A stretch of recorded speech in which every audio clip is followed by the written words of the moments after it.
Hello tout le monde, on se retrouve pour la deuxième partie de l'album Islande avec les photos.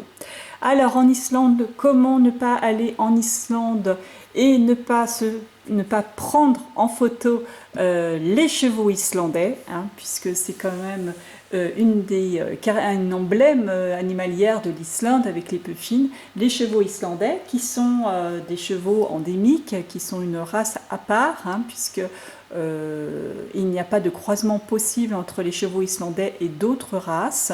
C'est une espèce protégée et donc ils ont une caractéristique, c'est qu'ils ont 5 allures. Hein. Contrairement aux autres chevaux, ceux-là ont 5 allures. Alors, donc on a vu régulièrement des chevaux, on s'est arrêté régulièrement pour papouiller ces chevaux et bien sûr pour les prendre en photo.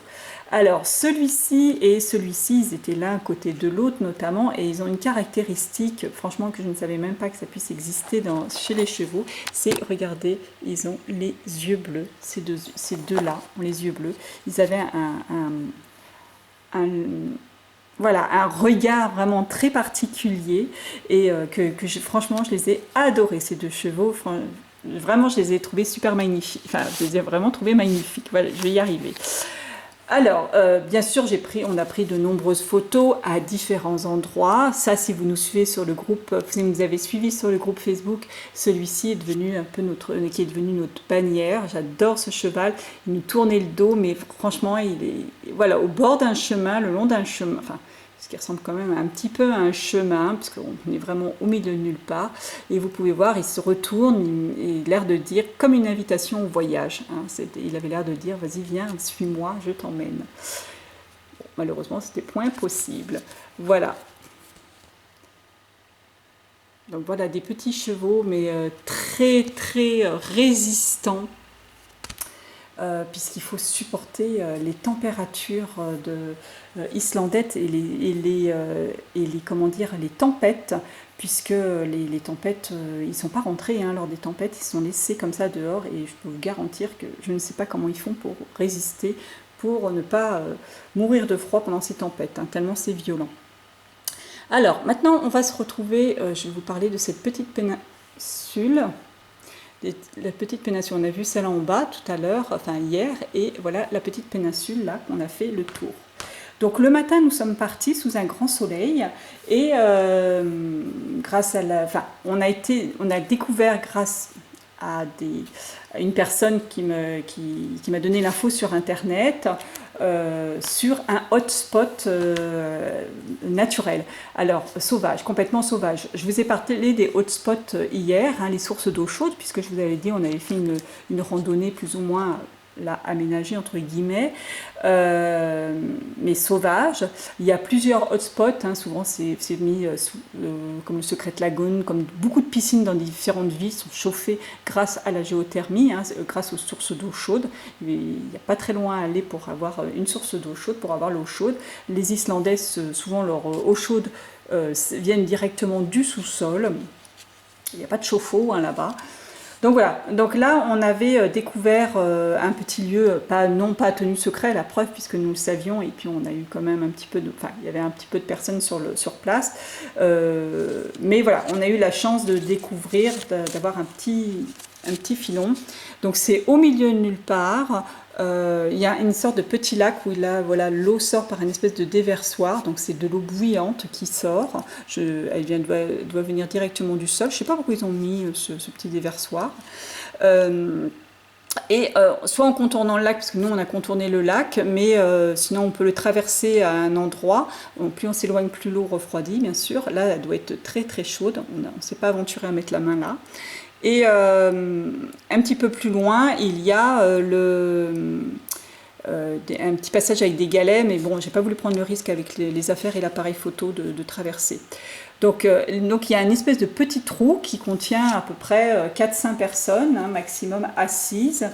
Et donc l'eau à cet endroit-là fait à peu près 37 degrés, 37-38 degrés. Là, comme on peut voir, ma fille est dans le petit trou. Voilà, donc le but c'est de se déshabiller, de rentrer dans l'eau, de ressortir mouillé, de se sécher et d'enlever encore une fois le maillot de bain et de se rhabiller. Voilà, le tout par une température environ de -10 degrés toujours. Voilà, donc là, nous sommes dans l'eau, il fait bon, on en profite. Et puis j'ai fait la sortie, alors là on se faisait des selfies avec ma fille, hein. J'ai fait la photo que je préfère de toutes mes, enfin que je garde en souvenir, la fille mis en photo de profil.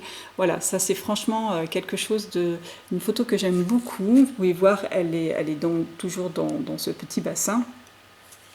Et il y a la nature, il n'y a rien, il n'y a pas une habitation, il n'y a rien autour, hein. Nous sommes vraiment au milieu de nulle part. Et voilà, et ça c'est vraiment une photo que j'aime beaucoup. Voilà, voilà. Et puis en ressortant, ma fille intrépide, comme avait décidé de se faire prendre en photo dans un milieu complètement glacé, en maillot de bain. Je ne sais pas comment elle a fait pour ne pas se choper la crève, mais voilà, elle a voulu faire ça. Donc après, nous avons repris la route. Alors bon, là c'était la veille, ouais, c'était la veille là. Cette photo, c'était en arrivant, c'est lors d'un fjord, hein, la route faisait tout le fjord comme ça, au coucher du soleil. C'était la veille ça. Donc nous avons commencé, ça c'était au bord au début du sud de la péninsule, au sud de la péninsule, donc il faisait beau et nous avons continué le long de cette péninsule avec un temps qui se dégradait de plus en plus. On n'avait pas vraiment un avis de tempête, donc c'est pour ça que ça nous a un peu surpris. Je regardais tous les jours l'état des routes islandais, c'est vraiment quelque chose à faire quand vous êtes en hiver là-bas, c'est tous les jours de regarder l'état des routes et la météo, surveiller la météo, puisque ça va très très vite hein, pour changer. Donc on continue cette route et puis nous arrivons, donc on voit là que le temps commence à se dégrader. Nous sommes le long d'une plage, je ne me demandais pas son nom. C'est une plage qui très volcanique, là encore bien sûr, et qui a la particularité d'avoir... alors là, j'ai vu très récemment, hein, ce matin d'ailleurs, une vidéo sur cette plage où la mer était complètement démontée et les touristes inconscients, parce qu'elle est réputée dangereuse, les touristes se faire carrément faucher par les vagues, par un rouleau, quoi. Bon, nous, on devait être à marée basse puisque franchement, la mer était relativement calme. Donc cette plage, on arrive par le haut, hein, comme vous avez vu, on arrive par le haut et on descend à travers un dédale de lave, de coulées de lave. Là, vous voyez, comme ça. Ma fille est là pour voir un petit peu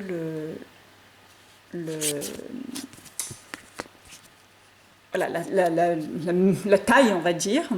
Et puis en bas de ce dédale, vous avez des pierres, ce qu'ils appellent des pierres de levage. Donc ça date de pas mal d'années, ça. C'était pour tester la force des futurs pêcheurs. Quand vous vouliez embarquer sur un bateau de pêche, eh ben, vous deviez passer l'épreuve des pierres de levage. Alors ce sont des gros galets qui vont de 23 kg pour le premier galet, enfin le premier rocher, on va dire, à 154 kg le dernier. Et je crois qu'il fallait bon, il y en a deux autres, hein, je sais pas, il y en a une cinquantaine de kilos et l'autre de 100 kilos à peu près. Et je crois qu'il fallait, si je me souviens bien, il fallait soulever celle de 100 kilos pour pouvoir avoir le droit d'embarquer. Donc ces galets, ces pierres sont toujours là. Si vous voulez essayer de les soulever, vous pouvez. Moi perso, j'ai soulevé celle de 23, j'ai même pas essayé une autre, hein. J'ai pas envie de me mettre le dos en l'air. Et puis je n'ai rien à prouver non plus. Donc voilà, et puis sur cette plage aussi, il y a une autre particularité, il y a des morceaux de métal rouillé qui correspondent à un bateau qui s'est échoué en 1948, qui, contrairement au Douglas que je vous ai parlé, là il y a eu plusieurs victimes puisque c'était lors d'une tempête et les secours n'ont malheureusement pas pu sauver tous les marins. Donc il ne reste plus grand chose du tout de ce bateau, mais là encore, nous on n'a pas vu grand chose non plus parce que c'est des tout petits morceaux maintenant, et puis ils étaient sous la neige ou sous la glace, et Mais bon, vous n'avez pas le droit d'y toucher et encore moins de les emporter, bien entendu. Il y a une mémoire, collective sur toutes les épaves. Je ne sais pas si je vous en ai parlé hier. Il y a d'autres endroits sur la péninsule, la première péninsule qu'on avait faite, il y avait aussi pas mal d'épaves de bateaux. Je ne les ai pas mis en photo, mais voilà. Voilà, c'est la mémoire des marins. Donc un paysage qui, là encore, complètement torturé de lave. J'aime bien cette concrétion de lave on dirait un château qui surgit comme ça sur le paysage. Et puis là, une autre plage avec un petit phoque là, qui nous guettait, qui nous regardait. Sachant que quand nous sommes arrivés sur cette plage, d'ailleurs on voit la mer qui commence à se déchaîner, enfin à être de plus en plus mauvaise. Sur cette plage, il neigeait. Il neigeait beaucoup et il commence à neiger pas mal, avec du vent. Et puis finalement, peu de temps après être parti de cette plage, il était aux alentours de 11h, 11h30, un truc comme ça, et une tempête s'est déclenchée complètement, qui nous a vraiment surprise. Là, on s'est retrouvé, c'est moi qui conduisais, et je me suis retrouvée dans un vent pas croyable, avec une route assez étroite qui était assez vallonnée, parce qu'on était plus ou moins en montagne, et une tempête de neige, de vent, enfin je ne voyais pas à 3-4 mètres devant la voiture qui était ballottée par le vent. Et j'étais vraiment pas rassurée, et j'ai conduit à peu près une vingtaine de kilomètres comme ça, enfin une vingtaine de minutes pour atteindre la ville, parce qu'on voulait absolument atteindre la ville pour pas se retrouver bloqué au milieu de nulle part dans une tempête. On s'est dit, si on ne peut pas redémarrer, je voulais absolument atteindre une ville. Et donc c'est ce que j'ai conduit jusque là-bas, et j'étais vraiment très très rassurée quand je suis arrivée. Et du coup, on est resté manger là-bas, et on est reparti au moment où le temps s'est calmé, puisque les tempêtes peuvent durer des jours, mais elles peuvent durer que quelques minutes aussi. Donc nous sommes repartis aussi peut-être 2 heures plus tard. Voilà. Parce que aussi j'avais regardé l'application et je ne voyais pas de fermeture de route, puisque les routes peuvent fermer lors des tempêtes. Donc nous sommes repartis, et nous sommes arrivés donc pour arriver à notre hôtel. On n'a pas trop traîné du coup. Et le lendemain matin, nous étions à ce moment-là au nord de la péninsule de Snaefneles, là. Et nous avons fait une sortie pour aller voir les baleines, une sortie bateau pour aller voir les baleines et éventuellement les orques, enfin voilà, pour voir quelque chose. Bon, finalement, on est resté plusieurs heures en mer, dans une mer qui était mauvaise, et avec le froid pas croyable, même si on était équipés. Ils nous avaient prêté des espèces de grosses combinaisons molletonnées étanches, et on n'a rien vu du tout. Enfin, on a vu, je crois, que 2 d'autres marsouins au loin, et encore très fugaces. Voilà, c'était pas l'Alaska, on va dire. Voilà, on n'a pas eu autant de chance qu'en Alaska. Donc un peu déçu quand même, mais bon, c'est pas grave. Donc après cette sortie en mer, nous avons été un petit peu plus loin. Alors là, les fans de Game of Thrones vont peut-être reconnaître cette montagne. Voilà, c'est ce paysage-là, cette montagne a servi lors d'un tournage de Game of Thrones. C'est là aussi où nous avons vu notre première cascade islandaise, et comme vous pouvez le voir, c'est une cascade complètement gelée. Donc pour moi, c'était inconcevable, que je n'arrivais même pas à concevoir comment une cascade pouvait geler. Je l'ai compris ensuite en voyant une autre cascade, j'ai compris le mécanisme, mais là je me demandais comment une cascade pouvait geler. Bon, sachant qu'elle n'était pas entièrement gelée, je ne sais pas si vous voyez là l'eau qui s'écoule. L'eau coule à l'intérieur d'un carcan de glace. Là, ma fille, quand j'ai vu les photos après, j'ai vu des photos qui ont été prises au mois de juin, justement par le photographe, le Willy Laboule, que je vous ai parlé hier, dans la première partie. Au mois de juin, cette cascade, là, ma fille, elle est en plein courant, en plein... voilà, si c'était pas gelé, elle était dans l'eau, et à mon avis même profond. Voilà, mais là, voilà, c'est un autre, complètement un autre paysage. Hein. Si vous, de toute façon, vous tapez sur Internet montagne Game of Thrones et Islande, et vous allez avoir toutes les vues de cette montagne partant et d'été. Hein.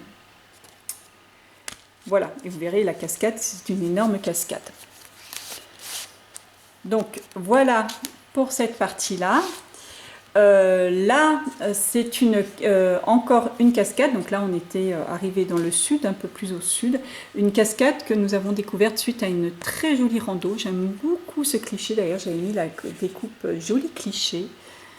Et on devait s'arrêter, on avait l'obligation de s'arrêter 3-4 km avant sur un parking, et on longeait, il y avait un chemin enneigé où on longeait cette rivière, très joli point de vue, avec là encore des endroits, vous voyez, avec des grosses parties gelées, et pour arriver à la fin à cette merveilleuse cascade. Alors là, nous sommes en hauteur, hein. On la découvre par le haut. Nous sommes descendus après sur les cailloux, mais elles sont beaucoup plus hautes que là, hein, qu'on a l'impression. Hein. Voilà, le long de cette fameuse rivière.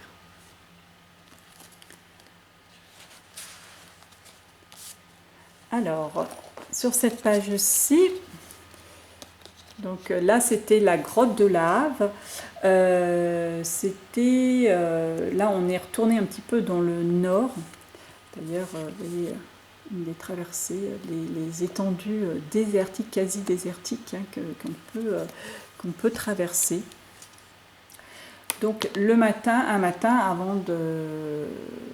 après avoir vu la montagne de Game of Thrones, hein, nous sommes rentrés un petit peu plus dans les terres pour nous approcher d'un volcan. Donc le soir, avant d'arriver à notre étape, on a été voir encore une fois des cascades, très très jolies. Donc là, c'était vraiment le coucher du soleil. On voit le ciel qui devient orange. C'était vraiment le coucher du soleil, c'est parce qu'on n'était pas très loin de notre hôtel, enfin de notre gîte. Et le lendemain matin, bien qu'ils annonçaient une tempête, donc on avait vraiment envie d'aller visiter cette grotte de lave, parce que le jour où on a pris la tempête sur la péninsule, il y avait une possibilité de voir une grotte de lave, une autre grotte. Mais malheureusement, comme on avait perdu du temps avec cette histoire de tempête, qu'on avait attendu que le temps se calme, il fallait attendre, quand on est passé, il fallait attendre 1 heure, un truc comme ça, pour pouvoir aller pour visiter cette grotte, hein, puisque les grottes de lave, bien sûr, ne sont pas accessibles seules, il faut prendre des guides. Heureusement, parce que c'est hyper dangereux, bien entendu. Donc on n'avait pas voulu perdre trop de temps, on était pressé d'arriver à notre étape au cas où la tempête se relève. Donc on avait raté cette grotte, et du coup on avait décidé d'aller voir la deuxième, enfin une autre, donc celle-ci, c'est la grotte de Vingelmir. Et on avait pris réservé la première sortie, la première visite, et ce qui tombe énormément bien, puisque nous étions que toutes les deux pour cette visite, et notre guide en plus parlait français, maîtrisait extrêmement bien le français, et franchement on a eu une visite VIP pendant 1h30, on est resté dans la grotte. À ce moment je me suis dit ça va être long. Eh bien non, en fait elle avait tellement de choses, elle était tellement passionnante cette guide, que franchement c'est passé super vite, elle nous a raconté plein de choses et c'était vraiment génial.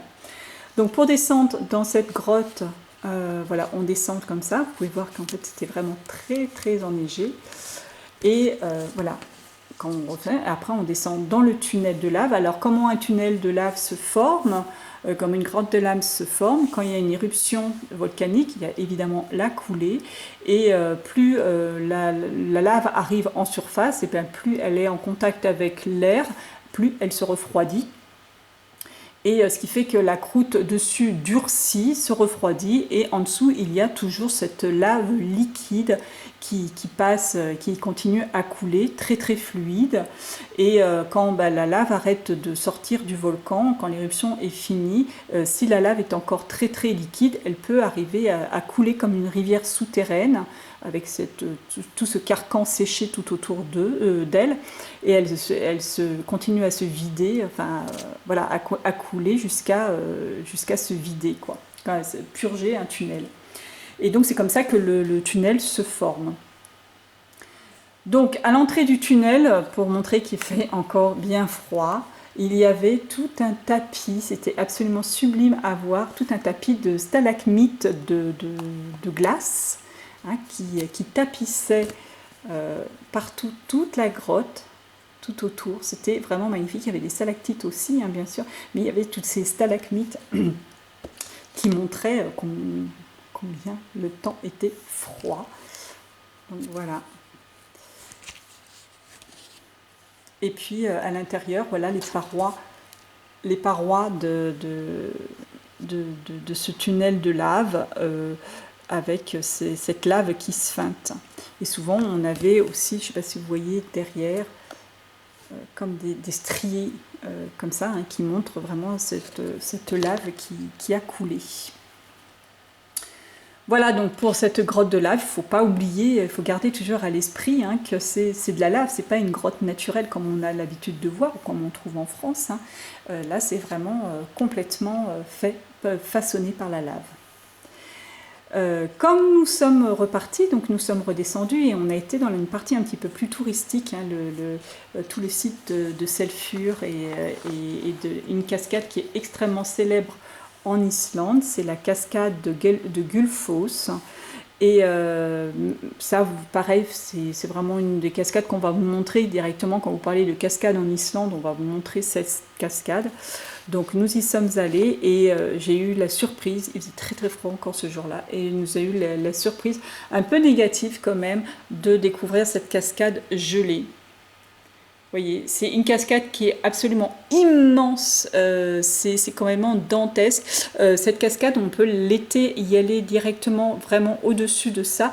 Alors si on regarde, on voit des petites traces dans la neige, on voit un chemin, bien que ça soit interdit en hiver, hein, c'est fermé parce que évidemment c'est dangereux, hein, comme vous pouvez voir. Donc là, nous, on a pu la découvrir que par le dessus. Mais des petits rigolos, bien sûr, qu'on dû y aller un jour. Et voilà, et en fait là c'est une énorme cascade qui descend déjà comme ça, et après sur la deuxième partie, là, la partie que vous avez vue c'est au-dessus, et là elle se jette dans une faille encore. Là sur cette partie là elle était moins gelée, mais voilà. Alors, franchement j'étais déçue, j'aimerais bien la revoir non gelée cette cascade, parce que franchement elle est magnifique, ce qu'on peut voir elle est absolument splendide, et de la voir comme ça, j'étais quand même relativement déçue, on se rend moins compte, hein, quand même.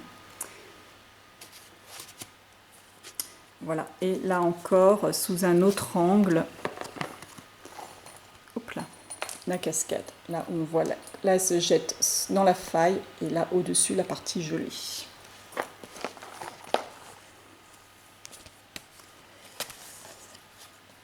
Voilà pour cette partie-là.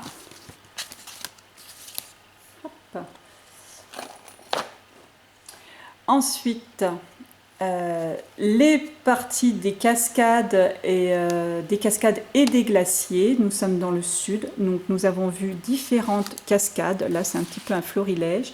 Là je vais vous montrer, c'est une cascade où on était monté, le parking était tout en haut, tout en bas plutôt, et on était monté pour aller voir cette cascade. Là c'est lors de la montée et de cette cascade, et vous voyez, quand je vous ai expliqué comment une cascade gelait, c'est comme ça. Je me suis rendu compte, c'était, voilà, elle coule et elle forme un espèce de cône comme ça qui gèle et qui monte jusqu'à emprisonner la cascade dans un carcan de glace. Voilà, encore des paysages magnifiques, hein, tout en haut. Voilà, et en bas de cette cascade, au niveau du parking, on pouvait contourner la montagne et aller au niveau d'un glacier, et notamment on a décidé d'aller sur le front du glacier, et en arrivant sur le front du glacier on s'est rendu compte qu'il y avait possibilité de rentrer dans les crevasses. Donc faut faire très très attention, hein, puisque ça peut être très dangereux. À un moment, il y avait un trou, à un endroit, il y avait un trou de la taille d'un pied. Et j'ai regardé dans le trou et j'ai vu que je voyais pas le bout. Je voyais pas le bout. Donc on a fait demi-tour vite fait. On a été aux endroits où on voyait bien que la neige était bien tassée. Et voilà, c'est assez spécial, un petit peu comme on avait fait l'excursion que je vous ai montré. Regardez ces murs de glace. Vraiment des couleurs, des dessins, c'était vraiment magnifique. Donc voilà encore des cascades. Cette cascade, là il y a un escalier, on peut monter juste au-dessus pour voir la vue sur le dessus de la chute. Et puis derrière, il y a cette partie-là, la rivière qui arrive. Je mettrai après. Là encore des cascades, hein. Voilà comment on était habillés la plupart du temps. Hein. Ça c'était notre tenue habituelle. Hein. Parce que, encore une fois, on ne voit pas sur les photos, mais il faisait très très froid. Voilà, de superbes cascades, des superbes paysages. Alors là, dernier jour, nous avons été au Blue Lagoon, un endroit assez spécial, complètement artificiel là, sur ce coup-là, mais une source, enfin c'est pas une source d'eau chaude, hein, c'est le rejet d'une usine. Hein, quand on y pense, c'est pas si bien que ça, mais enfin bon voilà. Donc là encore, je vous invite à aller voir sur internet si vous êtes intéressé par le Blue Lagoon et son histoire. Donc là, j'avais mis la bien nommée froid dehors mais chaud dedans sur comme des coupes, je l'ai pas dit ça. Et puis quand on prend une entrée au Blue Lagoon, on a le droit d'aller de faire ce qu'on appelle un masque, c'est du silice. On se fait des masques de silice, soi-disant bon pour la peau. Voilà, bon, je n'en dirai pas plus. Voilà, il paraît que c'est bon. Bon. Enfin, nous, ça nous a permis de blaguer un petit peu. Et puis là, pour finir, sur cette page-ci, j'ai mis un petit peu les florilèges, enfin un petit peu plein de choses que nous avons vues hein, au cours de ce voyage. Là encore des cascades, là encore une double cascade complètement gelée, avec même son bassin en dessous totalement gelé aussi. Là, il faisait aussi très très froid et avec beaucoup de vent. Des cascades gelées, encore beaucoup de cascades gelées. Là, une cascade qui tombait dans un espèce de... C'était assez impressionnant, elle était assez impressionnante, elle tombait dans un espèce de tube de roche et avec un bruit parti, un toboggan en fait, un toboggan et hop, elle sortait là. Mais on la voyait un petit peu, bon, c'est difficile à prendre en photo, mais voilà, très très impressionnante cette photo, cette cascade est très très joli endroit. Alors il y a certaines cascades qui sont au bord de la route. Là une maison qui a l'impression qui est mangée par une coulée de lave, on en a vraiment l'impression.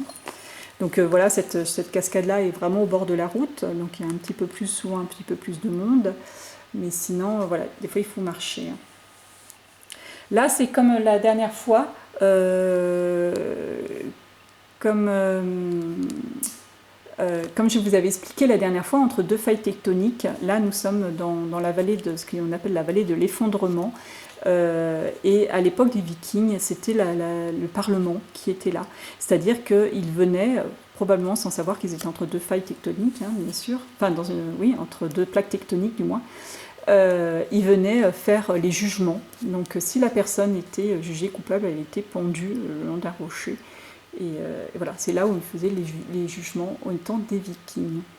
Le site des geysers, puisque effectivement en Islande il y a un geyser, exactement, le site de Geysir, où il y a bon, pas difficile de le voir, hein, il rentre en éruption toutes les 3-4 minutes. Là on voit bien la faille les deux plaques tectoniques, hein, à droite et à gauche. Donc ça va être là, je sais pas, je pourrais pas dire. Il y en a une eurasienne, une c'est l'eurasienne et l'autre la nord-américaine. Voilà pour ça, je me dépêche parce que j'ai peur d'arriver, d'être encore trop longue. Non, normalement ça devrait aller. Et puis, bien sûr, une photo que j'ai voulu faire, que je rêvais de faire, enfin de voir, surtout pas de faire une photo que je rêvais de faire, mais quelque chose que je rêvais de voir. Je vous ai pris je vous avais même présenté cette découpe Bonheur fugace en disant j'espère pouvoir l'utiliser. Et oui, en Islande, en hiver, je vous ai dit, je vous avais dit l'hémisphère nord, donc un endroit pour voir les aurores boréales. Alors, nous avons eu la chance de voir 3 fois des aurores boréales, à savoir que ce que l'appareil photo prend, vous voyez, tout ce vert qu'on voit sur les photos, ce n'est pas du tout ce que l'œil voit. Hein. Quand on regarde une aurore boréale, alors là j'ai mis qu'un endroit, c'était le premier soir d'ailleurs, hein, accueilli avec les aurores boréales. On était... Alors, c'est une lumière particulière, surtout là, puisqu'il y avait un phare. On était au bout de la péninsule de Reshkan et il y avait un phare. Donc, pas des conditions idéales, surtout que vous voyez qu'il y a un phare là, et sur le côté, en face, il y avait Reykjavik, hein, de l'autre côté de la baie. Mais voilà, on a réussi à en voir. Alors ce qu'on voit à l'œil nu, c'est plutôt une espèce de nuage blanchâtre qui est légèrement verdâtre, mais voilà. Mais quand vous faites une pause longue avec votre appareil photo, chose que je ne maîtrise absolument pas, voilà, on arrive à voir, on voit l'appareil photo voit des lueurs vertes. Donc je suis très contente d'en avoir vu. Je suis restée un petit peu sur ma faim parce que j'aimerais bien voir ce genre de choses, mais à l'œil nu, je sais que c'est possible. Mais c'est vrai que lorsque nous y avons été, l'indice des aurores boréales n'était pas très élevé. Ça voulait dire qu'elles n'étaient pas très visibles à l'œil nu. Voilà. Donc j'espère, si j'ai la chance d'y aller en octobre, mais là je commence à avoir de plus en plus de doutes, si j'ai la chance du moins d'y retourner un jour, j'aimerais bien voir ça ou ailleurs, hein, mais j'aimerais bien voir ces fameuses aurores boréales à l'œil nu, voilà, voir ce genre de spectacle. Voilà, voilà, et bien je crois avoir enfin réussi dans les temps, je pense être dans les temps sans que ma caméra, enfin sans que ça coupe au chargement, pour vous avoir présenté ce voyage. J'espère qu'il vous a plu, j'espère que vous avez rêvé. Moi ça me fait y repenser, ça me fait rêver, ça me rappelle tous ces petits souvenirs. Et voilà, l'Islande est un pays relativement magique, encore une fois, des paysages, des gens comme on rencontre nulle part ailleurs, puisque voilà, c'est un pays, c'est une île vraiment très spéciale, et avec des paysages, des choses qu'on ne voit nulle part ailleurs. J'aimerais beaucoup le redécouvrir sous une autre lumière, et surtout moins enneigé et moins glacé, pour vraiment le découvrir, l'Islande telle qu'elle est réellement, avec ses couleurs. Voilà, voilà, et bien je vous dis à très bientôt, au revoir.